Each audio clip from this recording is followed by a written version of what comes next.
Electronic media print media बयनिसिमबो आङो क'क्राझार जिल्ला दुलाराय बर' फरायसा आफादनि जानानै नोंथांमोननिसिम आफादारि गाहाम हामलायनायखौ बयनिसिमबो जासिहरदों आरो दिनैनि जे प्रेस मिट लानायनि गेजेरजों मैया जेनेखि मोनसे जाथाय जानानै थांदों जे बिटिसिनि गाहाय हाग्रामा महिलारिनि आंगो बिसि सेवले महिलारिया जेब्ला सरलपारानिफ्राय गावनि न' फारसे फैबाय थानाय समाव लामायाव जे माखासे दुस्रिकारिफ्रा माखासे सुथुरफ्रा जे अन्थाइ फैनाय बेबायदि मोनसे जाथाय जादों होननानै मिडियानि गेजेरजों बिटिसिनि जे चिफ हाग्रामा महिलारिनि मानगोनां अनजालि बिसिया जे बाथ्रा बेवहाय दुलाराय बर' फरायसा आफादानो एबसुआनो बे जाथायाव लोब्बा दङ होननानै बेबायदि मोनसे एबसुनि सायावहाय ब्लेम खालामनो नागिरनाय जे बाथ्राफोरखौ बुंदों बेखौ लानानैनो दिनै क'क्राझार जिल्ला दुलाराय बर' फरायसा आफादा जोंनि मावबं हाउसनि गेजेरजों माखासे बाथ्राफोरखौ जोङो बेवहाय स्पष्ट होनो थाखाय दिनैहाय जोङो दिनै बे प्रेस मिटखौ लानाय जादों। दा बेवहाय जों बेखौनो बुंनो लुबैदों जे बिथाङा बुंदों बेवहाय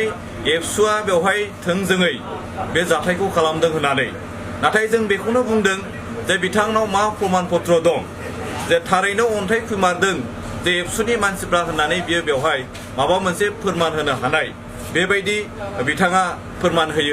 होनो हायो नामा? जुदि गमामायनो हायोबा बिथाङा आइडेन्टिफाइड खालामनानै दिहुन, जों बिथांखौ बेबायदि बुंदों। आरो गमामायैनो बे जाथायखौ जुदि सोरबा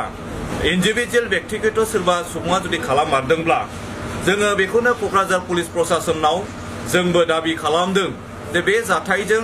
सोमोन्दो थानाय दायनिगिरिखौ हमनानै बेखौ आयेनगत भाबै आयेनारि भाबै साजा लानांगौ होननानै जोंबो बेबायदि माने क'क्राझार जिल्ला दुलाराय बर' फरायसा आफादनिफ्राय पुलिस प्रशासनखौ जोङो बेबायदि दाबि दैखांदों। आरो आङो बेखौनो खावलायनो लुबैबावदों आरो बाथ्रा बुंनो लुबैदों, दुलाराय बर' फरायसा आफादा बर' हारिनि मोनसे माहारियारि आफाद, जाय आफादा थांनाय जोनोम जाजेननायनि उननिफ्रायनो माने हारियाव गोजोन खौसेथि लाबोनायनि थाखाय अहरह थांनाय समाव गोबां रोखोमनि हाबाफारि लानानै खामानि मावबाय थादों। बिमा माहारिनि सायावहाय बिमा माहारिखौ बेबायदि अन्थाइ खुबैनाय बा माबा मोनसे गाज्रि जाथाय खालामनाय जोंनाव बेबायदि खुनु एबसुनाव बेबायदि एजेन्डा गैया आरो फैबाय थानाय समावबो जोङो एबसु हिसाबै खुनु बेबायदि खामानि मावनाय नङा। आरो आं बेखौनो खावलायगोन जे एबसुनि सायाव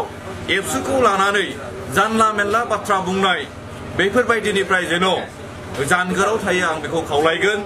नोंथांमोना बयबो मिथिगौ थांनाय 27 जानुवारियावहाय भारत सरकार, आसाम सरकार आरो दुलाराय बर' फरायसा आफाद आरो एनडिपिनि जे मोनब्रै फेक्सननि गेजेरावहाय मोनसे थामथि बर' गोरोबथा गोजोन सुक्ति जानानै थांदों आरो बे गोजोन सुक्तियाव दुलाराय बर' फरायसा आफादा मैखोम मोनसे बिफाव लानानै माने बे गोजोन सुक्तिखौ खालामदों। आरो बे गोजोन सुक्तिनि उनावहाय बिटिआर ओनसोलाव थानाय बर'जों लोगोसे गुबुन गुबुन